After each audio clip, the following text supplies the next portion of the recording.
Lionhearts, it's your old pal Jordan the Lion. How are you all doing today? I hope you said great.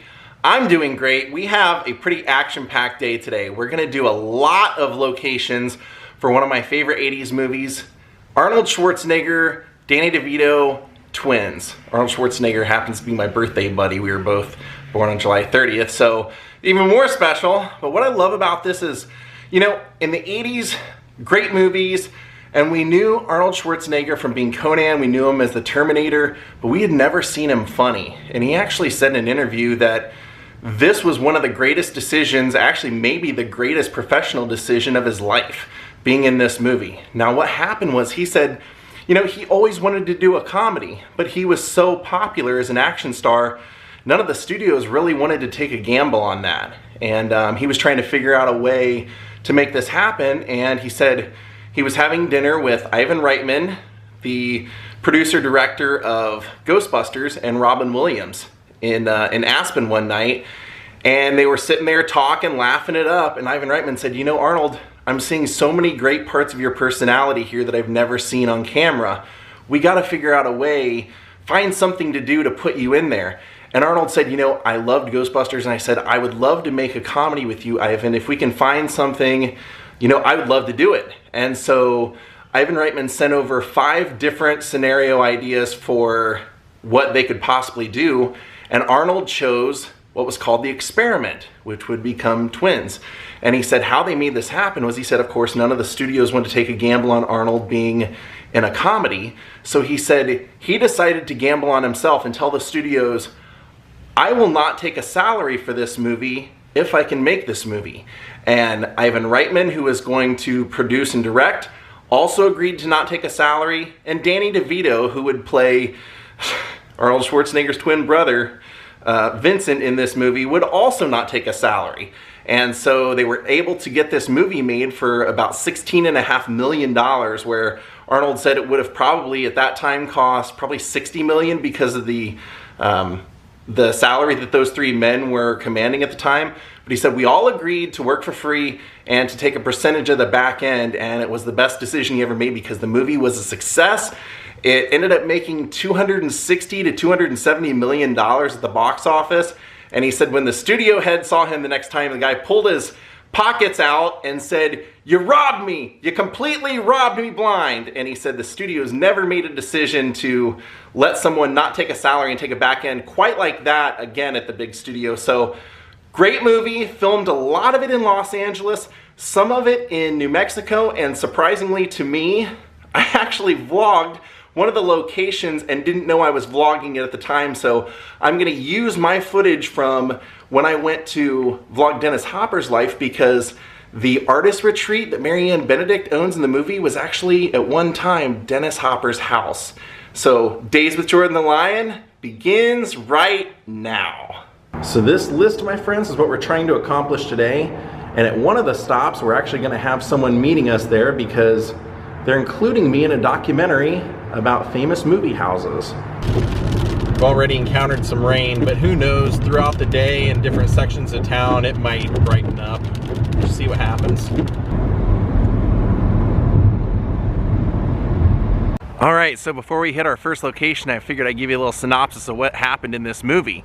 So the government is trying to make the first genetically perfect, fully formed individual, and so they find 6 men who have all of these great qualities they want, and they're going to use their genes with one woman to create this perfect baby. And so Julius is the perfect baby, played by Arnold Schwarzenegger. However, to everyone's surprise, after Julius is born, a second baby comes out. His twin, Vincent, who is basically, as they describe later, all the leftover crap that they didn't use for Julius, all the traits that, you know, weren't desirable, went into Vincent. However, their mother, Mary Ann, is told that she only had one son, and maybe she was, I don't know, out of it, epidural, who knows, but she only knew of one son coming out, and she's told that he died at birth. So this movie is showing that Julius is raised on this island with a doctor, and he's doing research his whole life, and he's 35 years old, and he's told that he has a twin brother, and he feels that his brother needs him, so he heads off to America to find his brother Vincent, played by Danny Devito. So we're gonna head off to where we first meet Vincent. Vincent Benedict is in sleeping with someone's wife inside this house. The homeowners actually came out and said that that I can come inside the gate and film it from in here so we can get a better shot to match it up. We actually see him in bed with the other guy's wife, and we hear him say, "Honey, I'm home," and Vincent hops out the we assume he's coming out of that top window because we see him rolling on the roof right there, and then he comes over to here and he walks down, like climbs down the stones of this little beam right there, and then he ends up walking right out that driveway. So then we see him walking right across this same exact driveway, and it's kind of funny because when you see him walking down here, it tells you a lot about him, because he is walking towards us and immediately pulls out an electric razor. And instead of running for his life, he's just casually shaving himself like this is just something that happens all the time. And then a woman passes by and he turns around to talk and look at her. Classic Vincent Benedict. So right here, when Julius comes to town, he's standing right here where we are, and Vincent walks up right beside him, passes in front of him, and then they both start scratching the same exact way right here in front of the Chinese theater, but they don't know who each other are, so they don't meet yet. As Julius is walking down the Hollywood Walk of Fame, he stops and notices one star, and it's this one.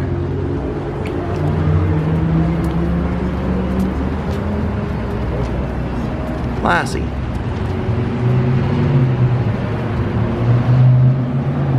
And if you can believe it, this is still around. We see Arnold while he's walking around Hollywood looking in the window of the wig store.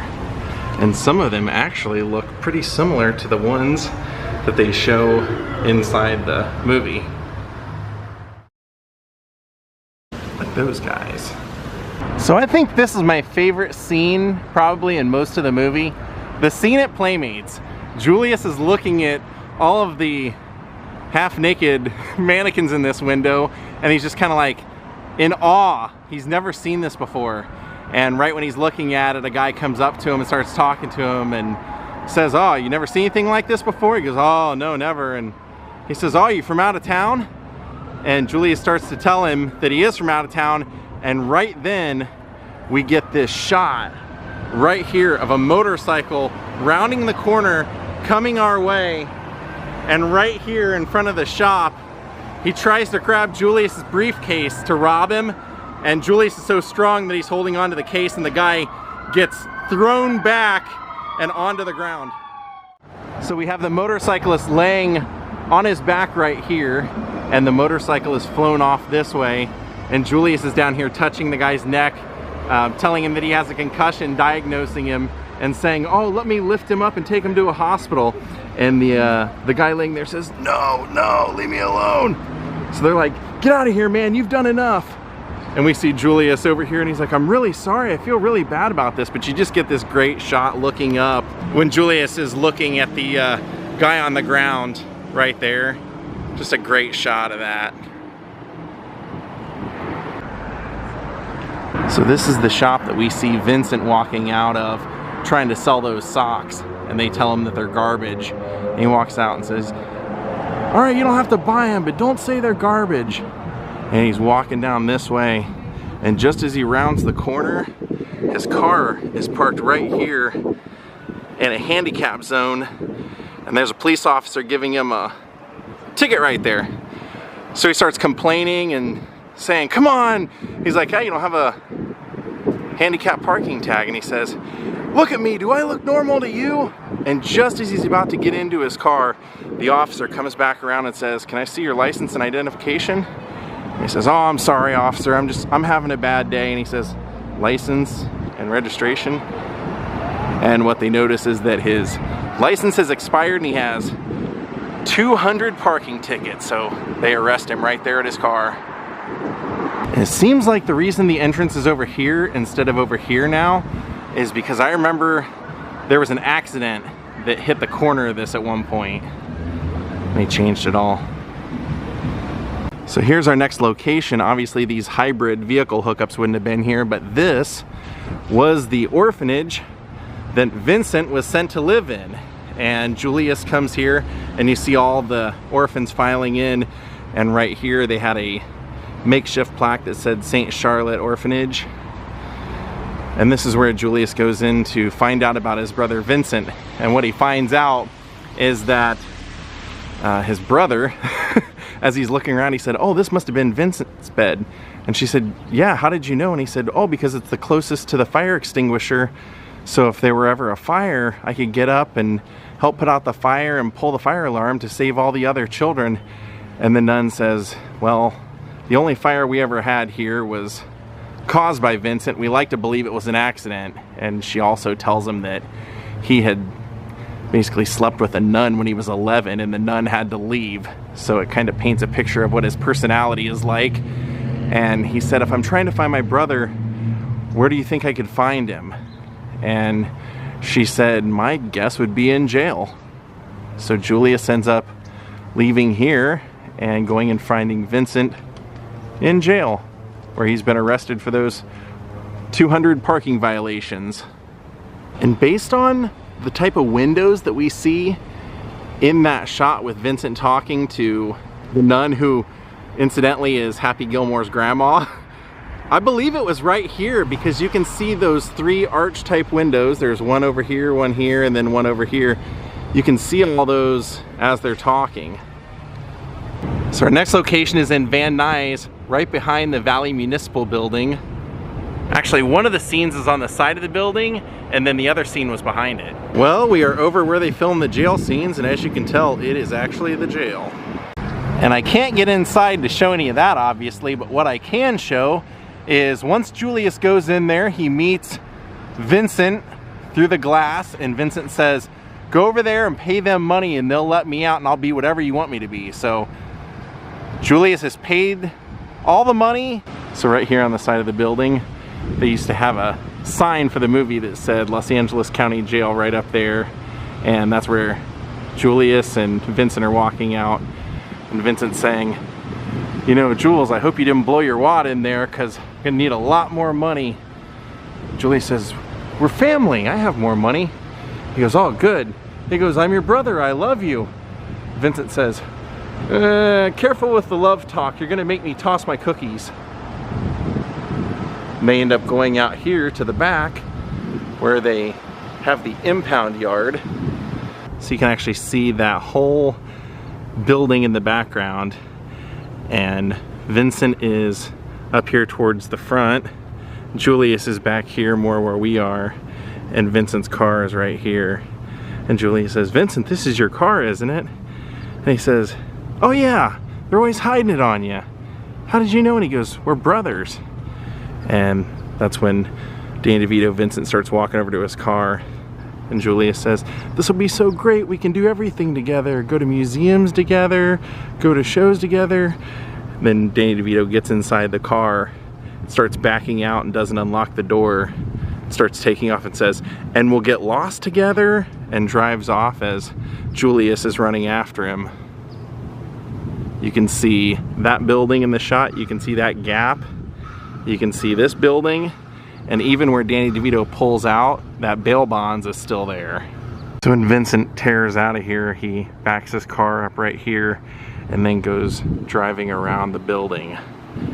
Then once Vincent's got his car, he flies out through here, and we see that bail bonds office right across the street, and he leaves Julius stranded. So right here is the shot that we get of Vincent's office. Benedict's sports representation. You can see it's changed because now this is the Hollywood Museum. That sign said Max Factor building back then.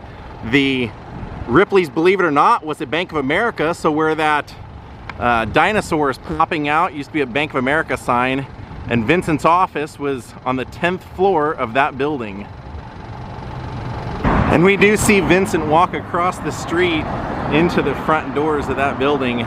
Even though the whole building is closed and everything, those are the same front doors, the same door handles, everything.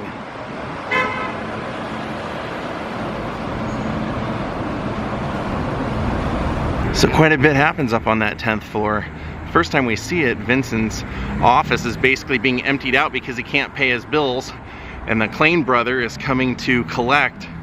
And as he's in there throwing Vincent around the office on the 10th floor, that's when Julius shows up and ends up beating that guy, throwing him in the elevator and telling him, "You forgot the first rule of a crisis situation." And we hear that throughout the movie, but that's when he throws him into the elevator and Danny DeVito says, "Tell your family they mess with me, they mess with my whole family." But then we also see this at the end of the movie because Julius and Vincent have got a reward for turning in what they were supposed to deliver to Beetroot, and they get that reward, they pay off their bills, and we see their mom, Marianne Benedict, shows up at the front door and says, "I'm sorry, I didn't know. I don't even know which one of you's which."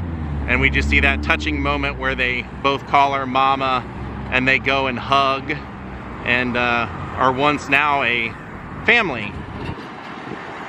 So once Julius comes to the rescue, they're standing out on this corner and they start walking towards us, and that's where Vincent says, "You know, you could be a fighter and I could be your manager." They're walking across the street. And they continue walking towards us, and Vincent's car is actually parked right up here. So they end up getting into Vincent's car, and you can see him talking to Julius. And there was a different wiring and everything, like a different background, different fencing here. But you could see this section behind Arnold Schwarzenegger's head during that scene. So looking at this, the second to last floor would have been the 10th floor up there. It is a freaking shame what Hollywood has turned into, but that was the last of our Hollywood locations. So now we're in Glendale, and we're at a parking structure that they keep calling the airport parking. This is where Vincent's buddy Sammy works, and you can tell right away that it's changed because that little island that was right here with the tree in it is gone.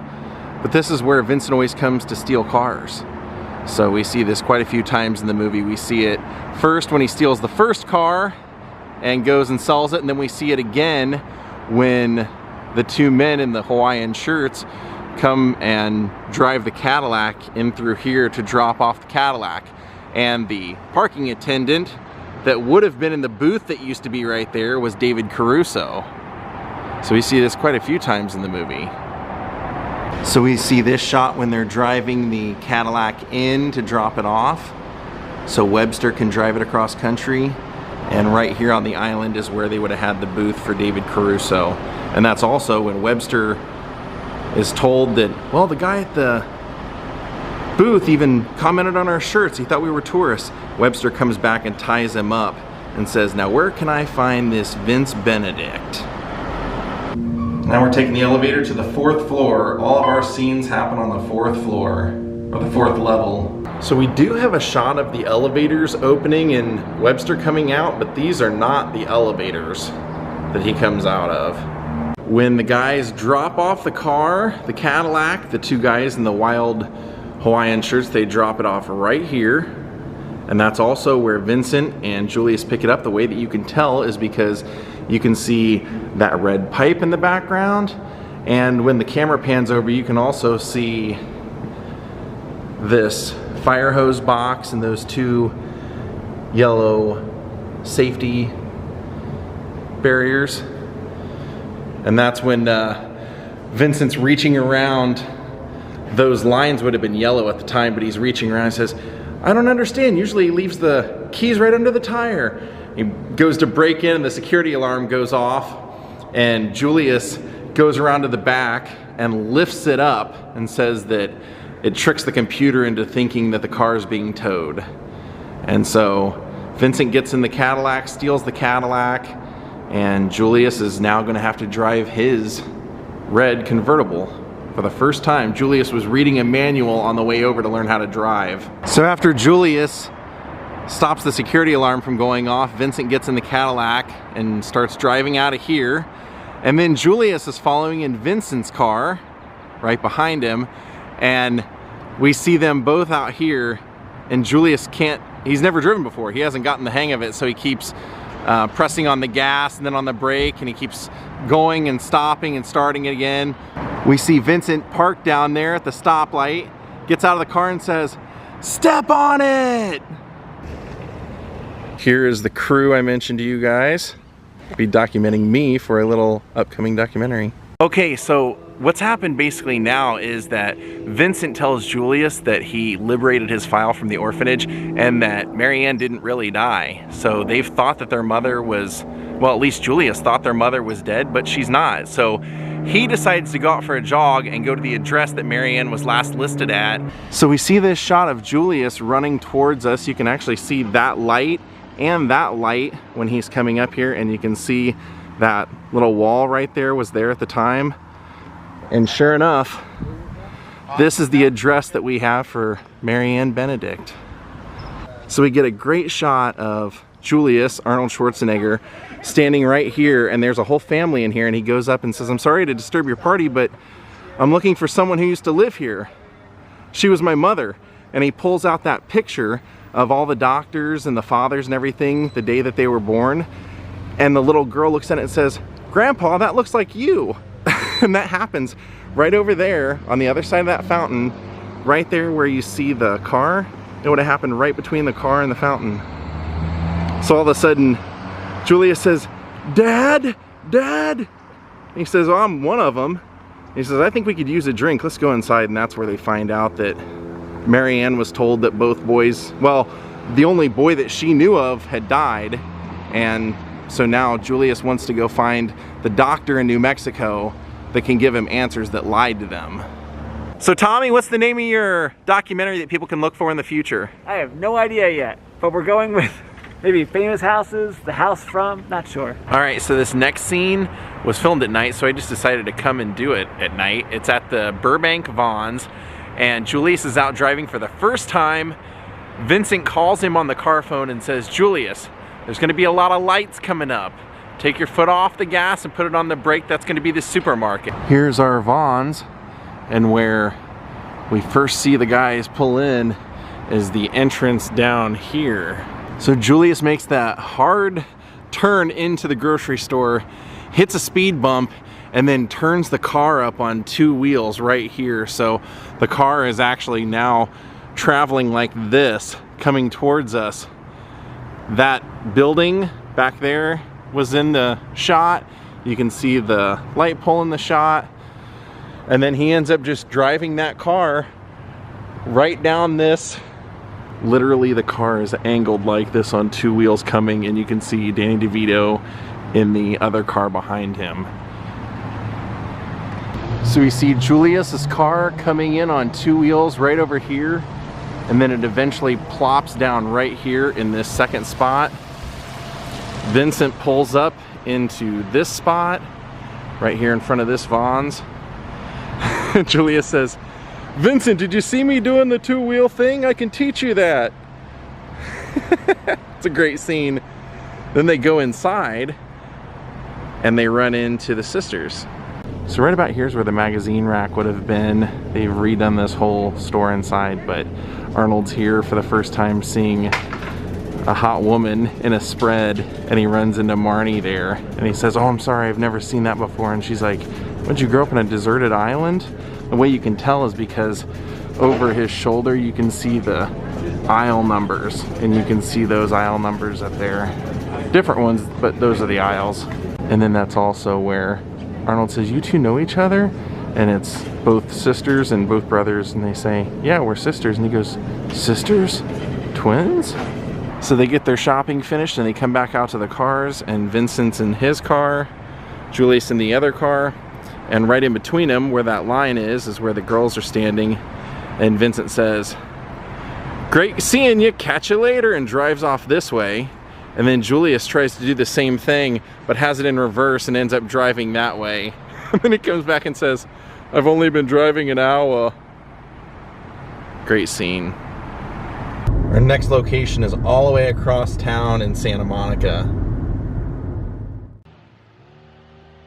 All right, we are here. This is Vincent Benedict's house, Danny DeVito's house in the movie. And the first thing that you notice is that right here, the driveway is gone. That's where his car is always parked. First time we see it is when they come back from the grocery store at night and they're loading all the groceries into the house, and he finds out that Julius is a virgin. That's also when he shows them what eggplant parmesan is. We see this later on when Vincent has stolen the Cadillac and he calls Beetroot and finds out that there's something worth $5 million in the trunk. So he's getting ready to take off. He's loading up the car that would have been parked right here before they got rid of that whole driveway. And Arnold Schwarzenegger comes back from his run and says, I went over to our mother's house and I found out the man that can give us answers is in New Mexico. And Vincent says, well, I'm taking off. You can throw a party. The house is yours. I have to go to Houston and deliver this car. And so Julius says, I'm coming with you. New Mexico's on the way. So Julius runs in to take his shower. And just as Vincent gets in the car right here and starts to back out right here, Marty and Linda pull up in their car to bring the birthday stuff, the birthday cake and the cookies and everything. And that's when they have the argument. He says that they can't come with him. And then the neighbor comes over while they're talking and says, don't trust this man, don't loan him money, don't sleep with him. And he goes, I cleaned her pipes once, come on. But of course he ends up having to give in, and all four of them go out here into the car and they all decide to take that road trip together. And when they back out, it's a really funny scene because he backs the car out right here and then out into the street, and Julius opens the back door to let Linda in, and Linda gets in the front seat and says, can I sit with Vincent in front? So he has to ride in the back. So now I'm going to transport you all to Taos, New Mexico, and I'm going to show you the footage that I filmed there, not knowing that it was in Twins. But eventually, as I walk through it, I'll tell you, what happened in the movie, and I'll do as much matchup as I can. I was kind of shocked afterward to find out that this was the Whispering Pines artist colony from the movie. Check it out. The entrance, it's a historical site now because before Dennis Hopper had it, it was owned by Mabel Dodge Luhan. And then after she died, her family members took over the ownership of the house for about 6 years, and then they sold it to Dennis Hopper, and he found it when he was out scouting and shooting Easy Rider. So now the pathway that I'm showing you is when the woman is walking them all out after they snuck in, and she's telling them, for some reason, Marianne Benedict's paintings were quite popular for some time. She never quite understood it. And Vincent says, why do you keep saying past tense? Is she not alive anymore? And that's when the woman says, no, she passed away some time ago. But that's actually Marianne, the woman telling them that. So Vincent gets depressed, and they start walking them out this way to leave. But this is actually the way that they arrived when they first got there. The Cadillac they're driving came up this way towards this entrance. And the wall that I'm going to show you over here to the left right there, that's how they snuck in. They all climbed over that. And that's the bell that Arnold was ringing to originally ask for Marianne Benedict, and they said that you had to have an appointment. Our last stop is in Griffith Park, the end of the movie. So if you've been watching my channel for a while, you recognize this place. This is the Griffith Park merry-go-round. Not only the place that Walt Disney used to bring his daughters and inspired him to want to do Disneyland, but the ending of Twins. So our last scene is right here. We see this view, this angle. You can match up this tree right here and this tree with the lean to it right there. And then we close in a little closer to there. This is right after Marianne has went to the office and told the boys that she's Marianne, and now they're all a family again. So right on the other side of this fence, Marianne and the two girls are talking about the guys, and they say, it's amazing how alike they really are. And you can see Vincent and Julius with two strollers coming down this hill, yawning, heading towards us. And then we see over here, the doctor that raised Julius on the island is over buying tickets over here for them all to ride the carousel. And the guys are fathers, husbands, and they all line up, and the doctor that raised Julius is over here taking the photo right here of the whole family right there. And you can still see the merry-go-round rule sign in the background. There's our happy ending to Twins. Unfortunately, because of COVID, the carousel is completely closed down, so I can't show you what it looks like, but this is a pretty amazing carousel that I've documented before. Alright my friends, that is going to do it for this vlog. As far as locations, one other thing I wanted to mention that I love about this movie is that when Julius steals the car in Houston, that's Nuys' Cadillac. If you've watched my channel, you know who Nudie Cohen is from Nuys Rodeo Tailors. He used to make and customize, well, he would customize his cars with guns and horseshoes and silver dollars and things all over it. And I noticed when I was watching it recently that that's what Julius jumps in the car and takes off in. I loved that little extra touch. Hope you all enjoyed this filming location video. I love Twins. I hope you do too. If it's been a while, go rewatch it. Have a great night. We'll see you all next time. Goodbye.